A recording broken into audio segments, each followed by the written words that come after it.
Bonjour à toutes et à tous et bienvenue pour ce nouveau webinaire My Talents. Alors pour me présenter rapidement, je suis Mélissa Gay, directrice des opérations au sein de My Talents et j'ai plusieurs casquettes, notamment le développement commercial. J'interviens aussi sur le développement technique, c'est-à-dire l'élaboration du cahier des charges pour faire évoluer la solution My Talents en fonction des besoins de nos utilisateurs.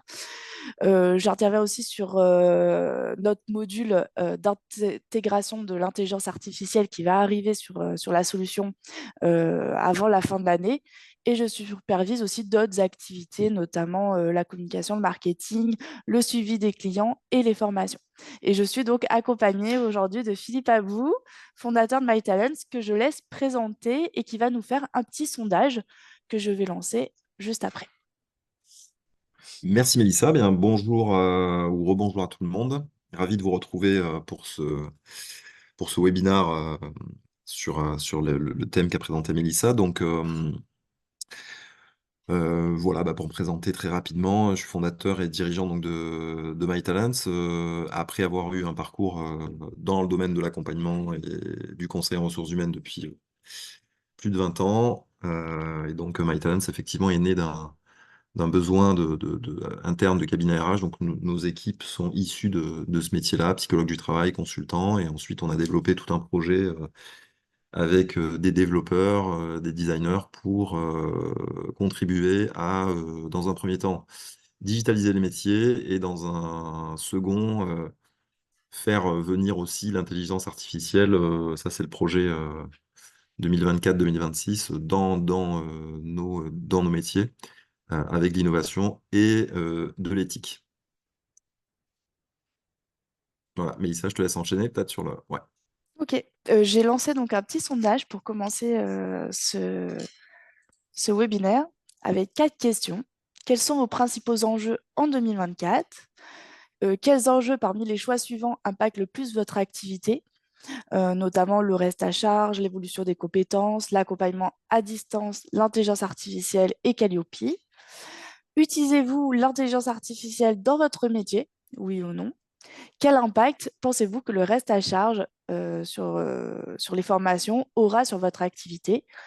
Notamment, par exemple, une baisse d'activité, aucun impact, vous ne savez pas encore ou vous n'êtes pas concerné. Donc, je vous laisse répondre à ce sondage pour que je puisse partager les résultats et je laisserai donc Philippe commenter ce sondage.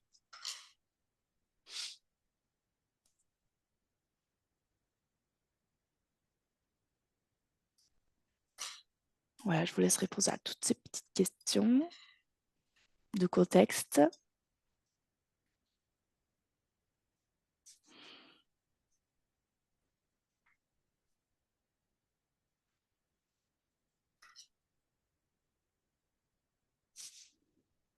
Alors, tout au long du webinaire, si vous avez des questions, n'hésitez pas à les mettre dans le chat et on essaiera d'y répondre au fur et à mesure ou également directement dans le chat du Zoom. Donc, n'hésitez pas à les mettre voilà, sur le chat au fur et à mesure du webinaire. Ok, on a presque tout le monde. On a encore quelques secondes. Tu vois les réponses, Philippe? Non, hein. Faut que je Non, je vois clôture. qui, Ça je vois marche. l'avancée. Encore quelques secondes et je vais clôturer. Ok, bon, je vais mettre fin au sondage et je vais vous partager les résultats. Donc, ce qui ressort effectivement sur les enjeux en 2024, on a la digitalisation de l'accompagnement individuel et collectif, les changements à venir dans les métiers, le fait de développer d'autres activités, j'imagine, sous-entendu peut-être que le bilan ou l'accompagnement individuel avec Cloud Placement. Et puis, les Calliope avec les renouvellements, effectivement, il y a pas mal de cabinets qui sont dans des problématiques de renouvellement. Le rythme, c'est à peu près tout ce que je vois. Mélissa, tu as d'autres éléments peut-être affichés ou pas? Non? Non, c'est ça. Ok. Euh, Quels sont les enjeux les plus impactants dans votre activité? Et on voit que le reste à charge, donc a priori, parmi les participants, quand même, il y a pas mal de participants qui sont sur le bilan de compétences, puisqu'on voit que la moitié des répondants sont sur des enjeux de reste à charge. On y reviendra tout à l'heure, puisqu'il y a eu, il y a eu un petit sondage qui a été fait au sein de la Fédération des professionnels de l'accompagnement et du bilan de compétences. L'évolution des compétences, effectivement, qui est au cœur des enjeux de l'accompagnement. Et puis, si on descend un petit peu, l'IA aussi, bah, on voit qu'il y a 50% qui... Oui, effectivement, c'est pas classé dans les rôles d'intensité. Donc, on voit que les trois éléments qui ressortent fortement, qu'on vous a proposés, c'est le reste à charge, l'IA et Calliope. Effectivement, parce que sans Calliope, a priori, on ne peut pas travailler, ou en tout cas, on peut pas faire du bilan de compétences, y compris quand on est sous-traitant en format société. Donc voilà, vous êtes un petit peu moins à faire ressortir des enjeux comme l'accompagnement à distance. Peut-être que ce dernier est pour certains déjà bien ancré dans vos usages, et pour d'autres, tout simplement, c'est pas quelque chose que vous souhaitez développer. Alors, si on vient à la troisième, au troisième point, c'est intéressant parce qu'a priori, 50% d'entre vous utilisent déjà l'IA dans votre métier. Alors, si vous pouvez indiquer dans le chat, par exemple, si vous avez des cas d'usage, si vous êtes OK pour partager ça, on est vraiment intéressé aussi pour voir dans quel cas, ou en tout cas, quelle application métier vous pouvez utiliser l'IA. N'hésitez pas à nous faire partager votre expérience dans le chat pour les 50% qui ont répondu oui. Et on pourra commenter tout ça. Et Donc, puis, on pourra l'impact du commenter aussi en troisième partie, du coup, puisque c'est... aussi. Ouais. OK. Et le reste à charge, bon, bah, c'est vrai que c'est tout récent. On va faire ressortir tout à l'heure des résultats. Il y en a, bah, voilà, la majorité répond que vous ne savez pas encore, ce qui est logique puisque c'est encore tout récent, mois de mai. Donc, on a encore peu de recul sur l'impact que ça peut avoir sur l'activité. Néanmoins, vous êtes quand même un tiers des répondants à nous faire part d'une baisse d'activité ou en tout cas des demandes peut-être moins fréquentes. Donc, on verra, c'est relativement en phase avec un sondage qui a été mis en place au sein de la FFPABC. Vous avez peut-être vu sur LinkedIn d'ailleurs. Effectivement, donc on peut enchaîner par rapport au reste à charge. Bon, bah, comme vous le savez, aujourd'hui, chaque personne qui souhaite utiliser son CPF doit régler 100 euros à chaque action de formation, peu importe le montant. On a quand même toutefois des exceptions et on peut échapper à cette participation financière si on est demandeur d'emploi, par exemple, ou en cas de reconversion professionnelle, ou bien dans le cadre d'un accident de travail qui entraîne une incapacité. Et aussi, on peut faire financer ce reste à charge, soit par son employeur, soit par son OPCO. Mais effectivement, on a très peu de recul sur les impacts.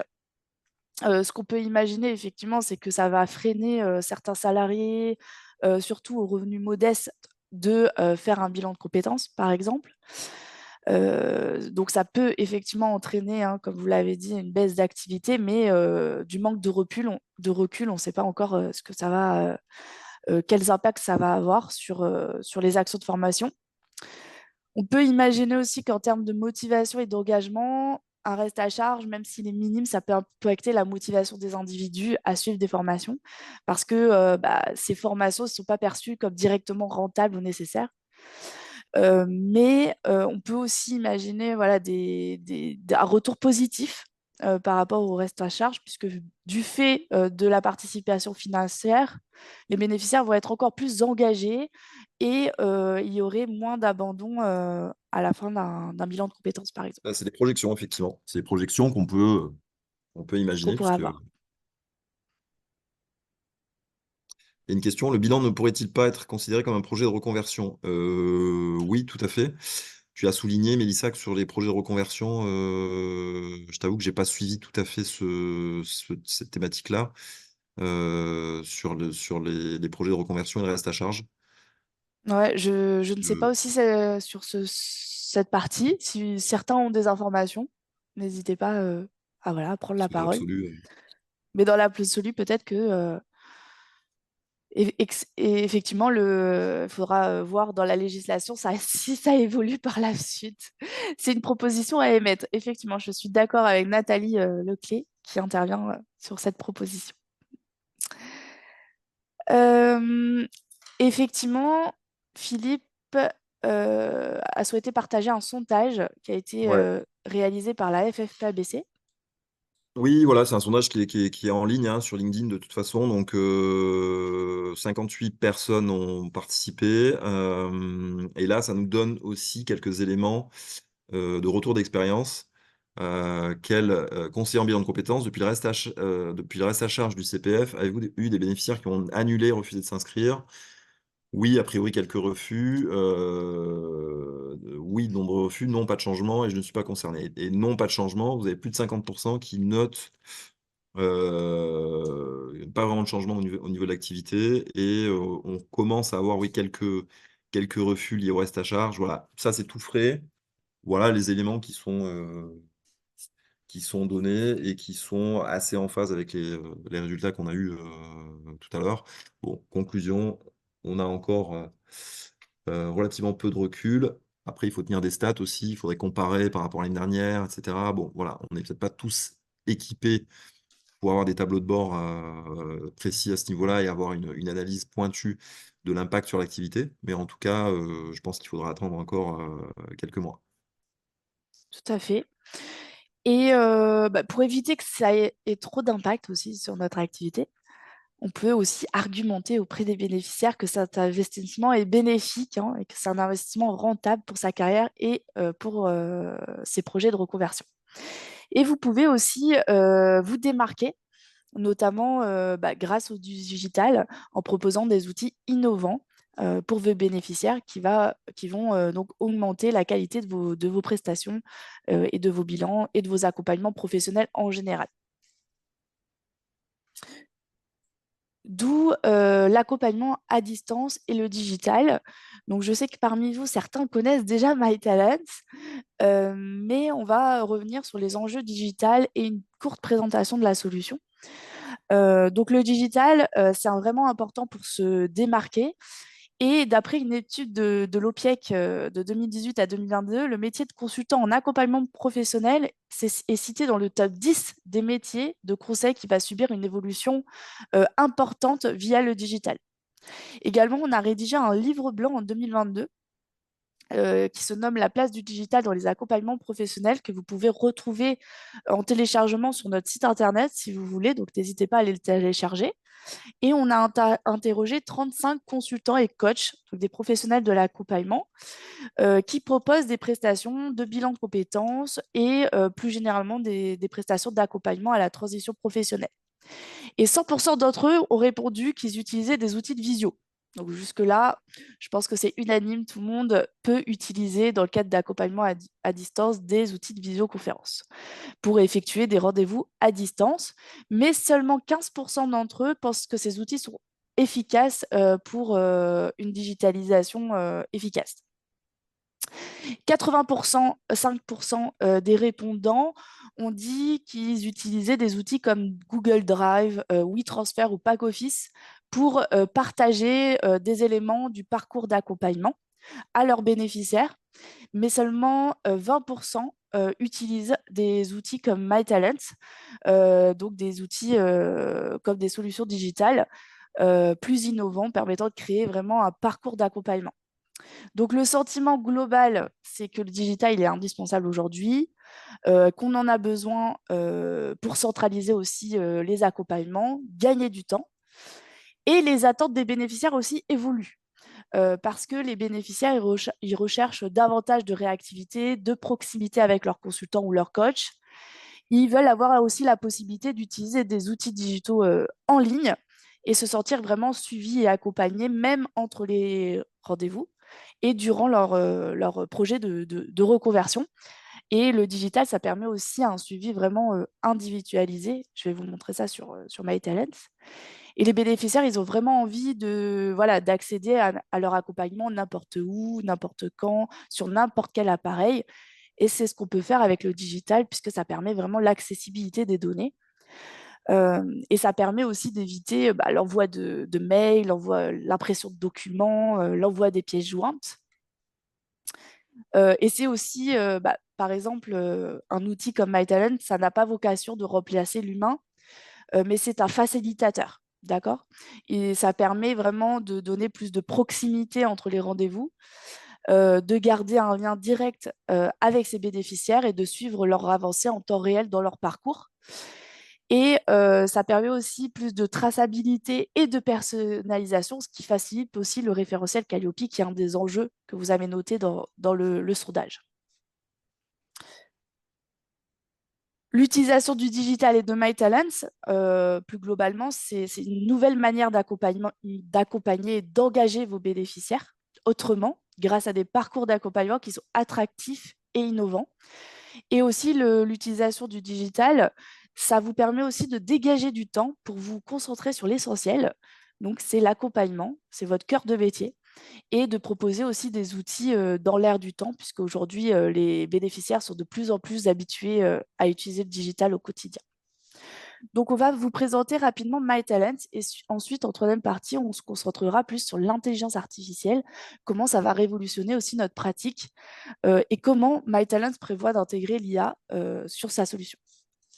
Voilà, on va vous le présenter très rapidement. On n'est pas là pour faire non plus une démo, enfin, c'est pas l'objet du webinar. Exactement. Mais c'est dans les grands principes pour celles et ceux qui connaissent pas. Je te laisse présenter MyTalent. Ouais, ok. Voilà, c'était effectivement une solution qui a été faite par des professionnels de l'accompagnement pour des professionnels de l'accompagnement, donc vraiment avec je dirais, des cas utilisateurs et des besoins utilisateurs.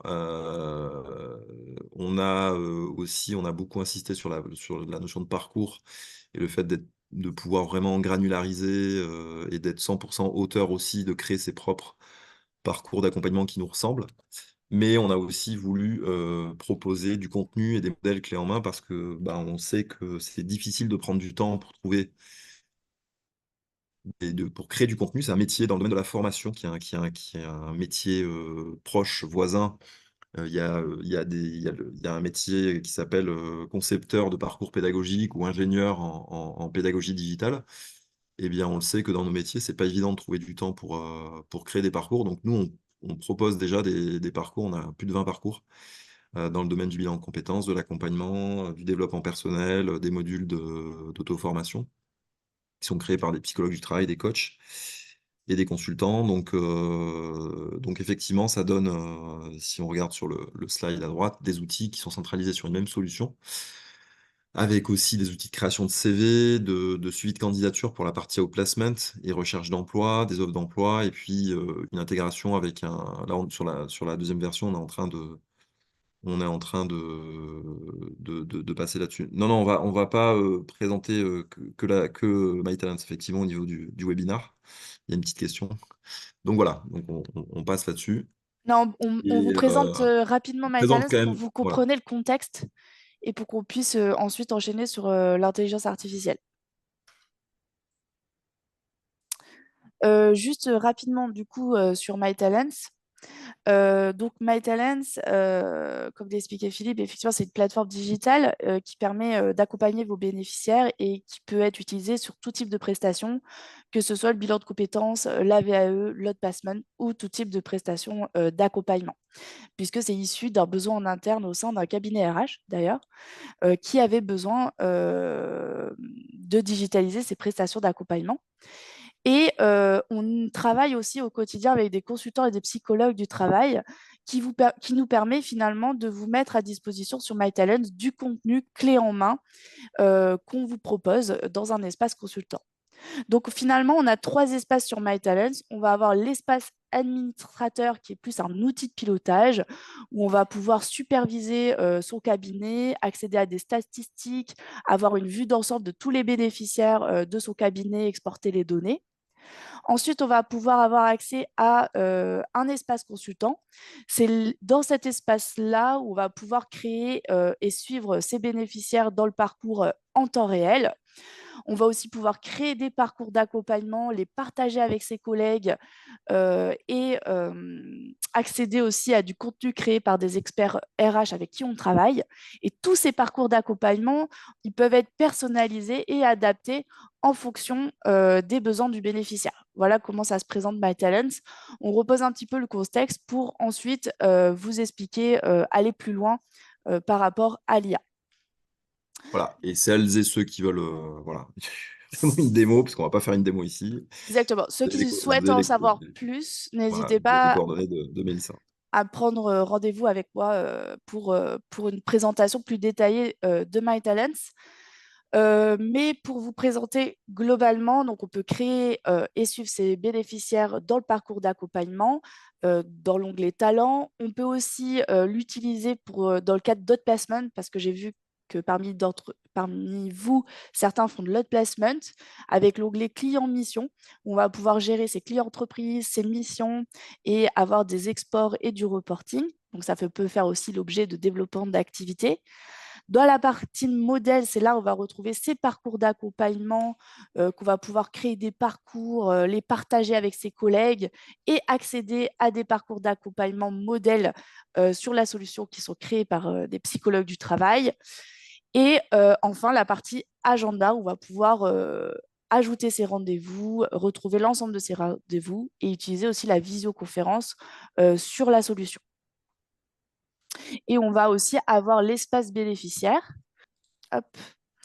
Les bénéficiaires, ils vont retrouver leur parcours d'accompagnement, ils vont pouvoir réaliser leur parcours.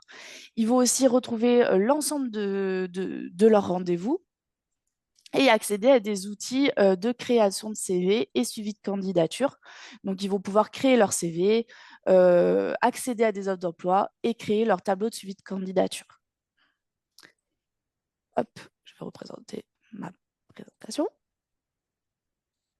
Et dans l'espace consultant, prochainement, on va créer un module IA. Donc, on est en train de le mettre en place autour de l'intelligence artificielle pour générer des synthèses d'accompagnement de manière automatique en prenant en compte les données des bénéficiaires. Et on va y revenir tout à l'heure. L'évolution des compétences. Alors effectivement, l'accompagnement à distance, l'intelligence artificielle, et ben finalement notre métier il évolue et les compétences également, vos compétences. Il est donc important de faire une veille. Donc c'est un peu l'objet de ce webinaire. Vous êtes ici aujourd'hui présent justement pour vous renseigner sur les tendances du marché, vous tenir informé et faire évoluer vos compétences. Donc, c'est important de se former au quotidien et de réinventer aussi sa pratique métier en fonction des nouveautés. On doit, voilà, en tant que consultant, apprendre à utiliser de nouveaux outils et apprendre à appréhender les nouvelles modalités d'accompagnement avec le digital et l'intelligence artificielle également.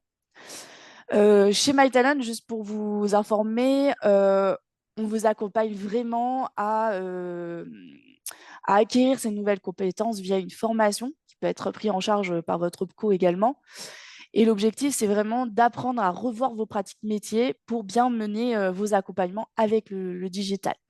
Donc, on met vraiment en place une formation pour vous accompagner à développer votre soft skill et vos savoir-faire. Aujourd'hui, les bénéficiaires, ils attendent de vous que vous soyez agile pour leur permettre d'avoir accès à un accompagnement où ils vont être de plus en plus autonomes et acteurs. Donc, vous devez faire preuve en termes de soft skills, d'agilité et de créativité pour apprendre à créer du contenu avec le digital et moderniser votre pratique avec des nouvelles modalités d'accompagnement, notamment le blended learning et le digital. Vous pouvez aussi faire preuve de créativité pour créer du contenu digitalisé et de curiosité, ce que vous faites preuve aujourd'hui pour faire de la veille et découvrir donc des nouveaux outils digitaux. Et en termes de savoir-faire, eh bien, vous devez apprendre et réussir à définir et élaborer un parcours d'accompagnement avec le digital en élaborant voilà, cette logique blending qui mixe donc des phases de synchrone, c'est-à-dire en face à face avec votre bénéficiaire, que ce soit à distance ou en présentiel, et des phases en asynchrone, à distance, en autonomie, qui est réalisée par le bénéficiaire de manière autonome sur un outil comme MyTalents. Vous devez aussi apprendre à créer du contenu qui est adapté et engageant, et aussi à utiliser les nouveaux outils digitaux dans votre pratique, comme l'intelligence artificielle. Est-ce qu'en termes de compétences, Philippe, tu aurais des choses à rajouter? Non, mais justement, je vais peut-être reposer, si tu es OK avec ça, aux participants, notamment à celles et ceux je crois qu'il y en avait 8, qui nous avaient indiqué qu'ils utilisaient l'IA dans leur métier. Donc, j'aurais bien aimé savoir si c'est pas indiscret, ou en tout cas, enfin, si on peut partager un petit peu. Après, on va vous partager quelques éléments. Dans quels sont les cas d'usage où l'intelligence artificielle est mobilisée? Si vous pouvez répondre dans le chat, ça peut être intéressant, peut-être pour tout le monde, pour voir un petit peu collectivement quels sont les usages et comment on peut les commenter. Exploration métier, effectivement, ça OK, peut être un beau cas d'usage. Merci Nathalie. Est-ce que vous avez d'autres usages de l'IA? d'accord. Ok, l'exploration métier également pour les deux Nathalie. Merci pour vos retours. Posez quand même, qu'est-ce qu'on entend par ça? Est-ce que vous souhaitez Attends, prendre la on va peut-être attendre les autres réponses. matching profil recherché et CV du bénéficiaire? D'accord, merci Magali. Écriture de documents type, match des annonces et du CV. Ok. Aide à l'analyse des compétences. Ok, c'est des bons cas d'usage. On va vous en donner d'autres, du coup. Ok.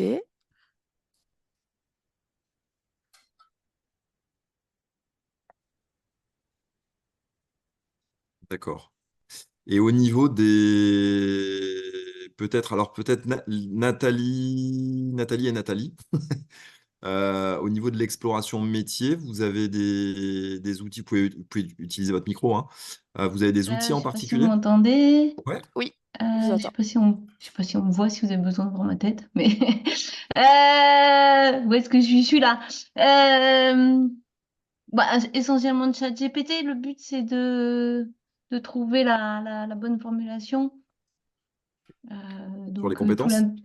ouais, sur le contexte. Ouais, d'accord. Ou en fait ça c'est sympa parce que ça c'est quelqu'un qui va nous ouvrir des possibles, donc soit ça rassure en se disant bah écoute on a bien ouvert, ou ah mais ça on l'avait pas vu. Donc j'ai des anecdotes où c'était sympa parce qu'on a quand même parfois des préjugés. Et ChatGPT il en a pas. Et Ok, donc ouais c'était sympa de dire ah oui ça on a oublié. super. Merci Nathalie. Voilà. Ok, merci. Est-ce qu'il y a d'autres outils IA, vraiment IA, entre guillemets, qui sont utilisés au niveau de l'accompagnement par d'autres? Parce que je vois des cas d'usage comme l'écriture de documents type. Ça, j'imagine que on reste sur ChatGPT. Matching, annonce et CV.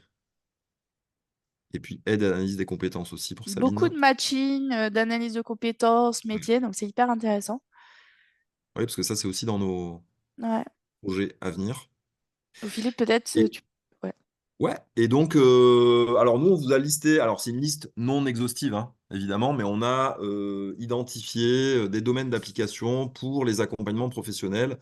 Donc, les domaines d'application de l'IA, évidemment, hein, dans l'accompagnement. Donc, évidemment, le premier cas d'usage, c'est un peu ce qu'on appelle un pain point, un point de souffrance pour les professionnels, ou en tout cas quelque chose qui prend du temps, c'est de rédiger la synthèse. Et on imagine que s'il y a s'il y a eu ce travail itératif de parcours, de réflexion, de projet, etc., qui a été déroulé tout au long du bilan, l'intelligence artificielle peut nous aider potentiellement à rédiger cette synthèse. Ce qui est très important, c'est que l'expert, évidemment, ça reste le consultant. Et ça, éthiquement, c'est très important de nous positionner en tant que professionnels, en tant qu'experts. Et donc, du coup, on a le contrôle quand même sur ce que l'IA va nous délivrer en termes de contenu, notamment quand on parle d'IA générative, tout ce qui est tout ce qui, notamment, il n'y a pas que ChatGPT, mais qui ressort avec ce type d'outils. Donc évidemment, la synthèse de bilan, on peut imaginer qu'on pourrait passer peut-être de 3-4 heures à 30 à 45 minutes, qui serait plutôt le temps de révision, d'analyse et de restitution. Donc premier cas, aide à la création de parcours d'accompagnement, puisque on va pouvoir créer du contenu peut-être plus facilement, évidemment, avec à la fois du texte, de l'image, etc. On va pouvoir créer du CV. Donc, nous, on a déjà un outil de création de CV avec l'IA à partir d'une annonce ou une offre d'emploi. Il y a d'autres outils aussi, mais voilà. Et le matching au niveau des compétences. Aide à la création de contenu. Bon, ça revient un peu sur la partie parcours, mais de manière générale, on peut créer du contenu. On peut imaginer, on ne l'a pas expérimenté, mais on peut imaginer aussi des modules de correction de livret VAE. Alors, la VAE est en pleine mutation, mais on peut imaginer aussi l'IA au niveau de la VAE. Et puis pour orienter aussi des bénéficiaires, peut-être que l'IA peut nous aider à prédire aussi des parcours professionnels. Donc là, on est plus sur du prédictif, sur de l'IA prédictive, en fonction des compétences de la personne et des compétences émergentes, futures, cibles, liées à l'obsolescence des compétences et à l'émergence de nouvelles compétences. On peut imaginer effectivement, par l'IA prédictive, des scénarios de carrière pour les personnes accompagnées. On va pouvoir également analyser les tests de personnalité. Alors ça existe déjà, évidemment, quand vous passez un test de personnalité, c'est pas de l'IA, mais c'est des algorithmes qui vont travailler sur les réponses et vous faire une restitution complète. Mais l'IA pourrait aller plus loin en croisant, peut aller plus loin d'ailleurs en croisant les résultats des tests avec des résultats d'autres tests, avec des données qui ont été incrémentées par le bénéficiaire. Et en fait, en croisant toutes ces données, l'IA peut solidifier un petit peu l'analyse et les projections. On a également des choses plus factuelles comme l'analyse de données, si on est sur de l'accompagnement plus de type outplacement avec du reporting et de la consolidation de la data, notamment sur les personnes qui ont trouvé un job, sur les créateurs d'entreprise. Voilà, on est plus là dans la consolidation de données, hein, et puis des rédactions de compte rendu et synthèse de manière plus générale, indépendamment de la rédaction de la synthèse d'accompagnement. Idem sur les documents administratifs. Et l'IA peut être utile aussi pour faire de la veille dans nos métiers, et, puisque voilà, on peut l'utiliser également de cette façon-là. Donc, on voit que le champ des possibles est très large, les applications sont très larges. Après, on a envie de se dire parfois, je commence par quoi? Comment je m'organise? Est-ce que je me forme? Est-ce que tout ça, finalement, ça va être utile? Il y a plein de questions quand on échange au quotidien, hein, Mélissa, peut-être tu pourras confirmer avec nos clients et nos partenaires. Il y a toutes ces questions-là qui sont un petit peu sur la table, avec en plus des changements très réguliers, avec de l'innovation aussi qui arrive tout le temps sur l'IA. Oui, tout à fait. Après, c'est vrai que l'IA, c'est à la mode, c'est une nouvelle tendance, mais c'est pas forcément encore très bien maîtrisé et tout le monde l'utilise un peu sans trop savoir comment l'utiliser. D'où l'intérêt aussi de ce webinaire pour voir aussi les cas d'usage et comment l'utiliser au quotidien en tant que professionnel de l'accompagnement. Est-ce que c'est OK pour toi sur cette partie, Philippe? Ouais.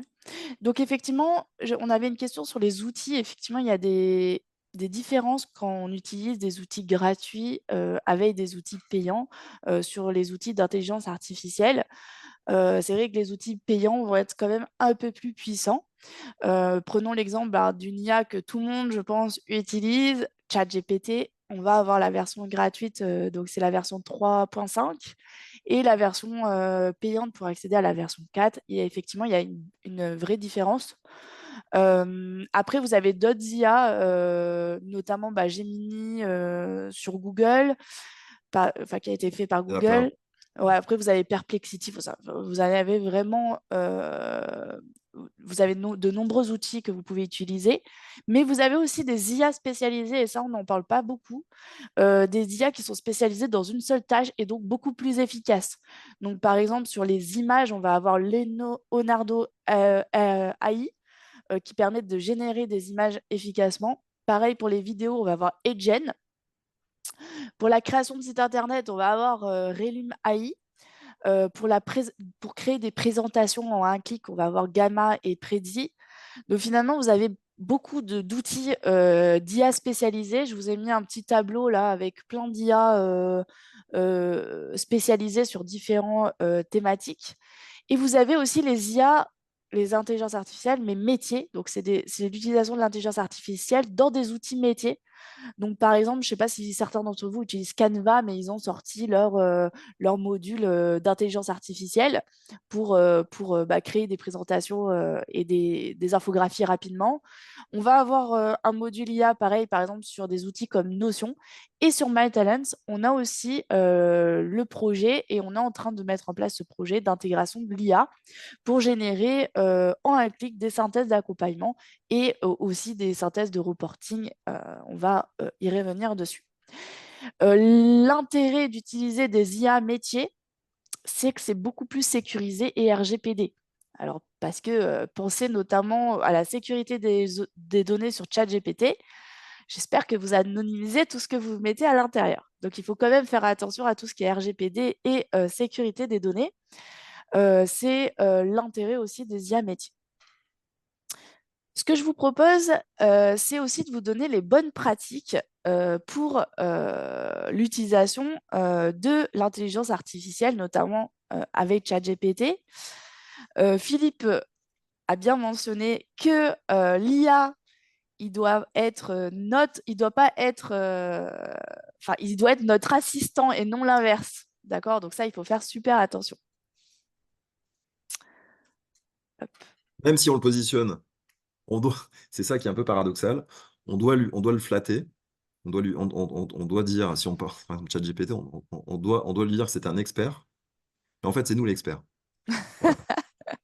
Exactement. C'est vrai que donc on va pouvoir créer un prompt et Philippe va vous donner des informations sur les prompts parce que les prompts, eh ben, c'est essentiel pour avoir des réponses précises. Pourquoi il faut faire un prompt? Parce que l'IA, il fonctionne avec des probabilités. Donc en fonction des mots qu'on utilise, il va choisir en fonction des mots, en fonction de la demande qu'on a réalisée. Donc si on fait une demande qui est large, on va avoir une réponse large. Si on fait une demande qui est précise, avec des mots précis, eh ben, on va avoir une réponse qui est plus précise. Donc, c'est important de faire des prompts précis et effectivement de flatter ChatGPT, par exemple, et de lui dire qu'il est expert dans son domaine. Donc, l'assistant, c'est notre assistant et non l'inverse. Et vous pouvez effectivement utiliser ChatGPT ou des outils d'IA pour faire de la veille et devenir plus pointu, plus efficace dans certains domaines. Et comme disait Nathalie, pour se renseigner et casser les stéréotypes sur certains métiers. Tout à fait. Après, le principe même de ChatGPT, c'est de chatter. Donc, il y a chat dans ChatGPT. Donc, finalement, ce qu'il faut éviter de faire, c'est d'avoir une question pour une réponse. Maintenant, il faut échanger avec lui. C'est un peu la pratique de beaucoup de personnes. C'est une utilisation basique et non structurée. Voilà. Donc, il faut vraiment faire un prompt précis. Et Philippe va vous donner des éléments pour bien réaliser un prompt. Et on espère que quand vous allez quitter ce webinaire, vous serez capable de réaliser un bon prompt et lui demander des informations très efficaces à ChatGPT. Et bon, par exemple, pour répondre à la question de Magali, comment faites-vous de la veille via l'IA? Et ben, grâce au prompt, vous allez pouvoir lui demander des informations sur un sujet et il va pouvoir vous les donner si votre prompt est précis. Donc, bien penser que si vous avez une demande précise, il va vous sortir il va vous donner une réponse précise. On va essayer d'avancer un petit peu, Mélissa, pour qu'on ait le Ouais. temps. Donc, il faut aussi faire attention de pas, voilà, je suis l'assistant et ChatGPT, c'est l'expert. Non, hein, bien évidemment, c'est l'inverse. Et attention aussi à l'utilisation d'outils d'IA, puisque on peut remarquer quand c'est généré avec l'IA. Par exemple, des fois, quand je lis des posts sur LinkedIn, enfin, j'ai eu un cas d'usage là récemment où en fait on avait les trois petits points, enfin trois petites étoiles comme si c'était un mot en gras. Et ChatGPT, en fait, il nous sort les trois petites étoiles pour dire que ça c'est en gras. Et en fait, ils ont fait du copier-coller pour mettre sur les. Et ils ont mis le post tel quel sur LinkedIn. Et en fait, Mhm. c'est vu en un coup d'œil que c'était du ChatGPT copier-coller. Donc attention aussi au copier-coller et aux dépendances un petit peu excessives à l'IA qui peut altérer aussi votre créativité, votre personnalité et donc générer des productions standardisées et bien identifiables. Voilà. Et je vais laisser Philippe vous en dire un petit peu plus sur les prompts. Alors, le prompt, vous avez, j'imagine, toutes et tous entendu parler du prompt. Donc, c'est vraiment la manière dont je vais interroger et la manière dont je vais interagir avec ChatGPT. L'idée, c'est d'avoir une approche en arbre de pensée et les utilisations sans méthode, c'est-à-dire juste poser une question comme ça, non structurée, échanger avec lui. Évidemment, je vais avoir une réponse qui va être à la hauteur de la non-structuration de ma question. Donc, plus je suis précis, plus je suis structuré, plus je vais obtenir des réponses précises.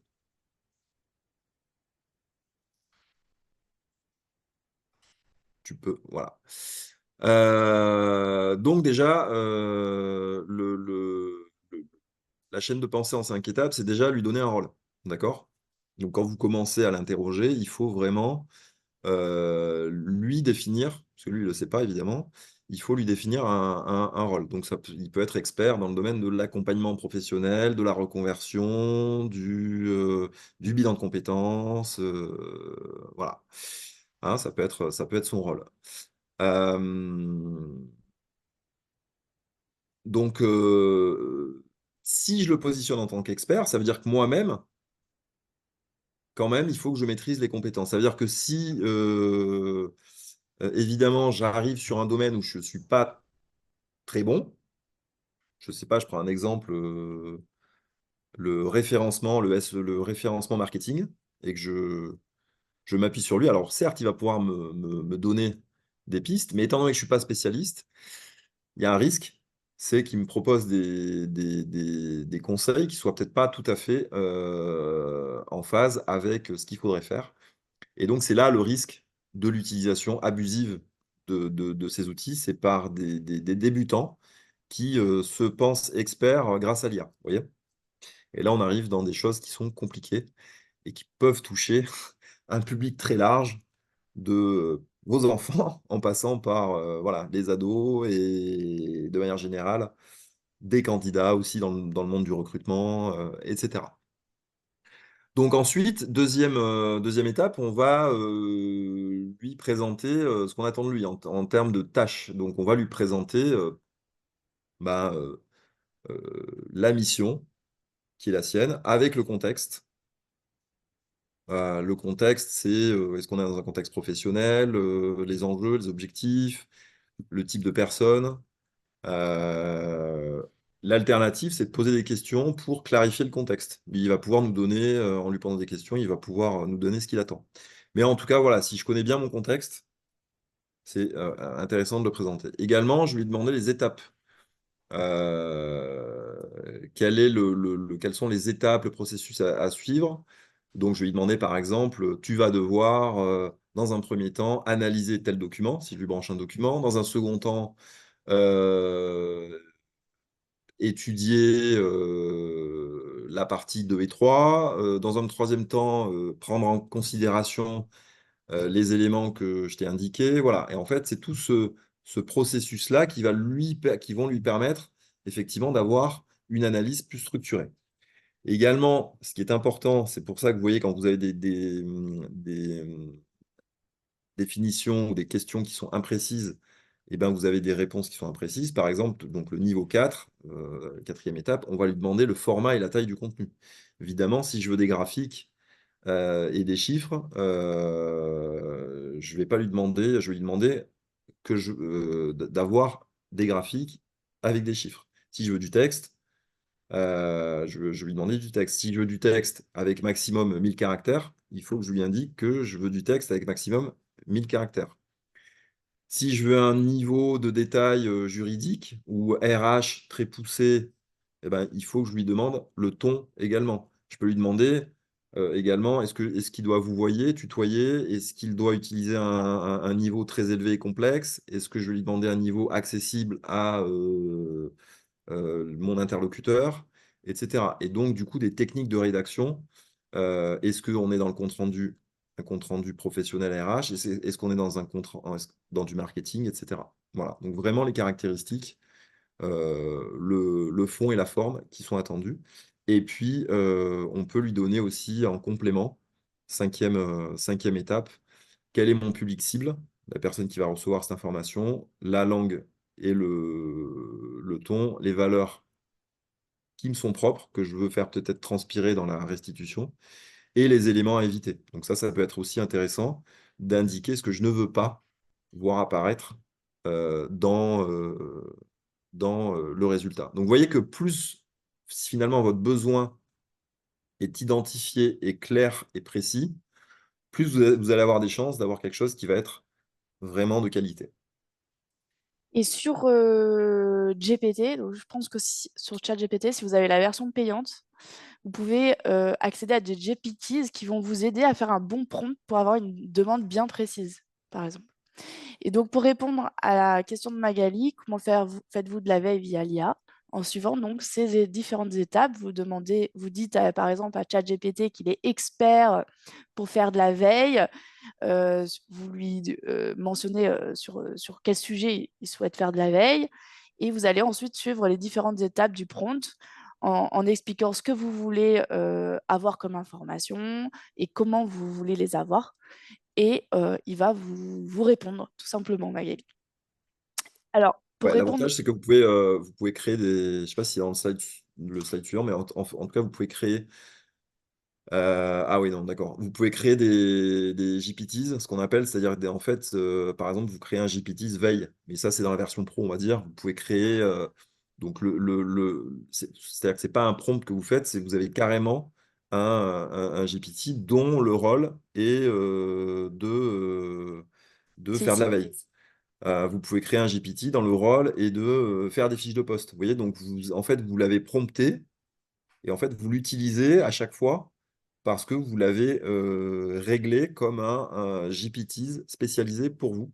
Il en existe des milliers dans la bibliothèque de ChatGPT, mais vous pouvez créer les vôtres, les partager en interne pour vous permettre. Vous voyez, il y en a un ici, par exemple. Ça peut être pour des utilisations internes, sur des process, pour répondre à des questions, en lui mettant. Et en fait, là, ce qui est intéressant, c'est que vous pouvez aussi lui intégrer, lui brancher des documents. C'est-à-dire que Mm. vous allez lui rajouter des documents qui peuvent être internes, des procédures, des fiches de poste, etc. Et vous allez lui donner, par exemple, un rôle qui est de créer les fiches de poste au sein de votre entreprise ou pour vos clients Ah, ou on donc, peut imaginer, ça me fait la transition avec la suite, pour faire des synthèses de bilan de compétences. exactement. Donc là, on peut créer des GPT, ce qu'on va retrouver ici. Donc là, on peut avoir un GPT, par exemple, qui va nous aider à faire un bon prompt. Mais par exemple, vous pouvez voir, j'ai créé un GPT qui est mon assistant et je lui ai donné plein d'informations sur mes missions, sur mon travail, etc. Et il va m'aider au quotidien pour m'aider au quotidien sur différentes rédactions de texte. Également, j'ai créé l'expert MyTalents qui va connaître les fonctionnalités de la solution et les process internes de MyTalent. Et dès qu'on a une question, on va pouvoir lui demander. Et donc là, pareil, on peut aussi imaginer, si on a la version payante, faire un GPT qui va nous faire des synthèses d'accompagnement. Donc là, en l'occurrence, j'ai créé un petit prompt autour des synthèses d'accompagnement. Mais alors, très rapide, hein, je lui ai juste dit qu'il était expert RH en développement personnel. Je lui ai donné un modèle de synthèse à respecter. Et puis, parce que j'avais pas d'export, enfin, j'avais pas de parcours à lui transmettre, je lui ai demandé d'inventer toutes les informations de ma synthèse avec un cabinet de manière fictif et des informations fictives sur un bénéficiaire. Donc, suite à ma demande, il a pu me faire une synthèse d'accompagnement en précisant voilà, l'objectif du bilan de compétences, la méthodologie, une analyse des compétences du bénéficiaire, l'exploration des possibilités professionnelles, le plan de carrière, etc. Donc finalement, en un seul clic, j'ai pu avoir une synthèse qui suit la trame que je lui ai donnée. Et encore, mon prompt, il n'est pas très détaillé. Donc il m'a fait une synthèse un petit peu bateau avec des données fictives. Pour un autre cas d'usage, j'ai aussi utilisé, par rapport à ceux qui font de l'all placement, j'ai fait un prompt pour les reportings qu'on fait notamment auprès des clients. Donc, je lui ai donné mon tableau de reporting que j'ai anonymisé, bien évidemment, et je lui ai demandé de me réaliser des statistiques et des diagrammes sur différents sujets, par exemple la répartition des missions par client, l'évolution des créations de talents par mois, etc. Enfin, plein de données. Et tous ces graphiques, je lui ai demandé aussi de me les mettre dans un document PDF que je peux exporter ici. Voilà. Donc, ça peut aussi nous aider, l'intelligence artificielle, dans le cadre de placement, pour générer voilà, des reportings un peu plus jolis que des tableaux Excel pour nos clients. Alors là, effectivement, c'est la version payante de ChatGPT, donc c'est la 4.0.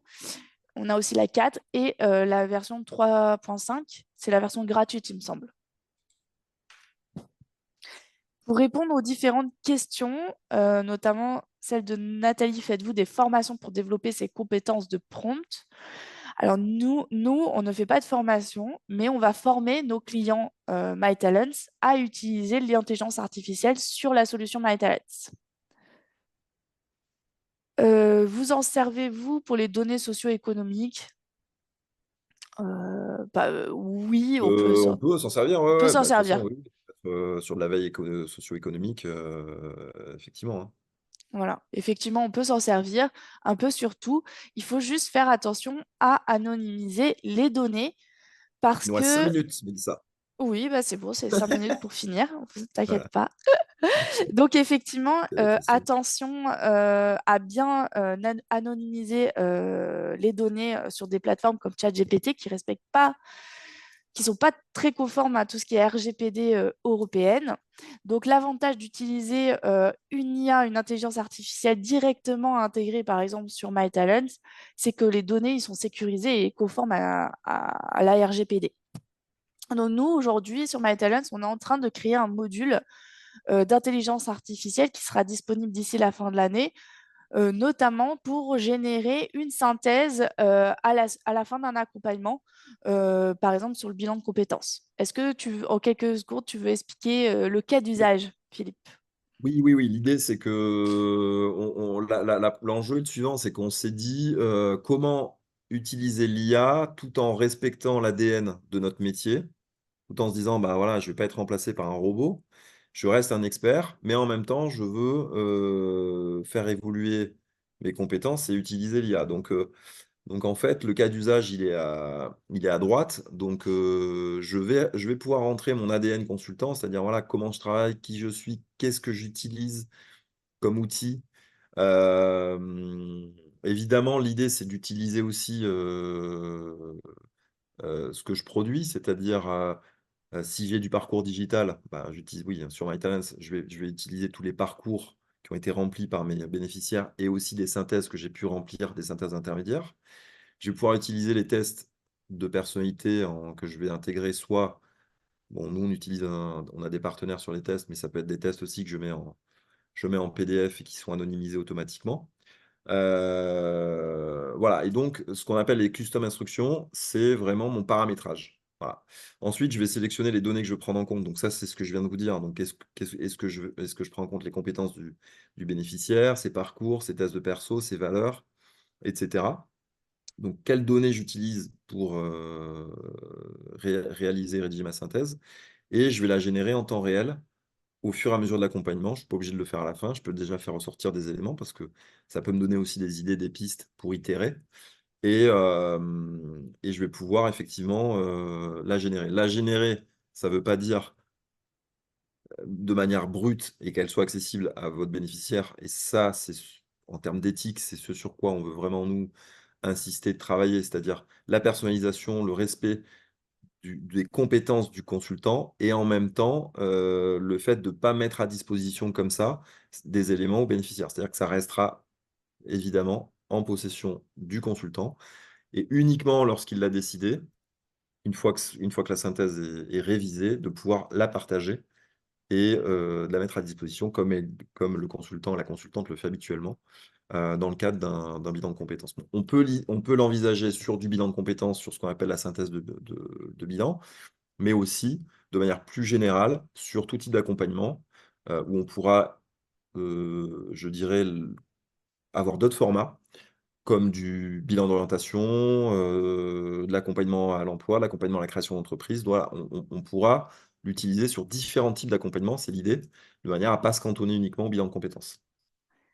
Merci Philippe. Il y a aussi un deuxième cas d'usage qui est, mais c'est plus côté bénéficiaire, où en fait le bénéficiaire va pouvoir effectivement compléter un portefeuille de compétences et bénéficier de matching métiers et offres d'emploi, et aussi des matching formations pour combler le manque de compétences, en s'appuyant notamment sur le référentiel ROM V4.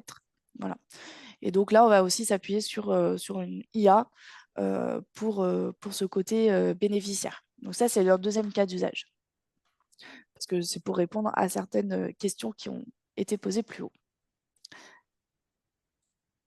Voilà, merci en tout cas d'avoir suivi ce webinaire.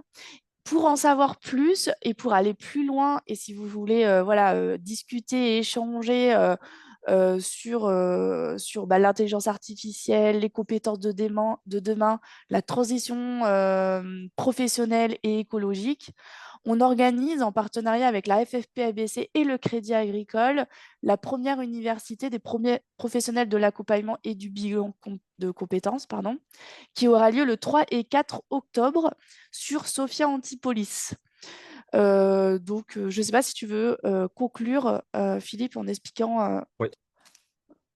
Oui, donc effectivement, cet c'est un événement. événement que vous avez déjà accès. Je ne sais pas s'il y a un an, tu n'as pas mis le site, mais si tu peux peut-être le mettre dans On vous le... l'enverra Ouais, avec on le le verra. replay Ouais. du webinar.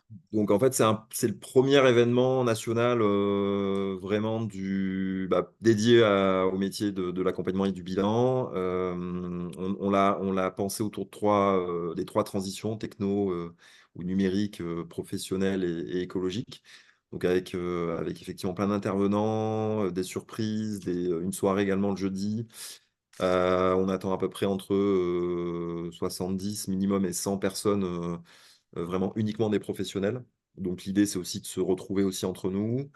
Et voilà, donc n'hésitez pas à vous renseigner sur cet événement qui s'annonce très riche. On est très enthousiaste à l'idée d'organiser tout ça.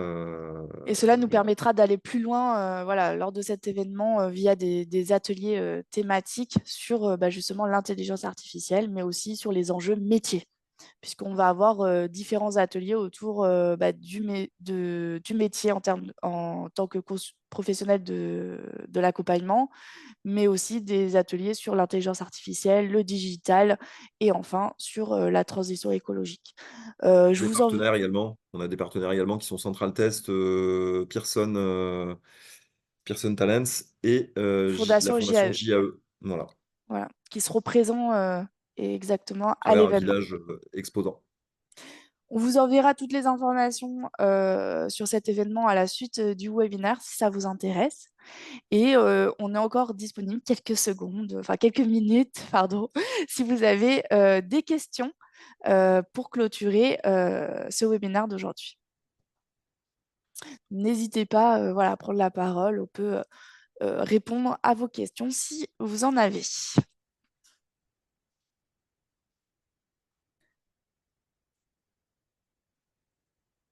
Ok, bon, en tout cas, si vous n'avez pas de questions, Respectez le timing. On vous on a souhaite un... respecté Voilà. effectivement le timing 12h35. Ok. Merci à toutes et tous pour votre participation. C'était un plaisir. Et on vous dit à bientôt. Un bon appétit. Merci à tous Bonne journée. et bonne journée. Au revoir. Au revoir.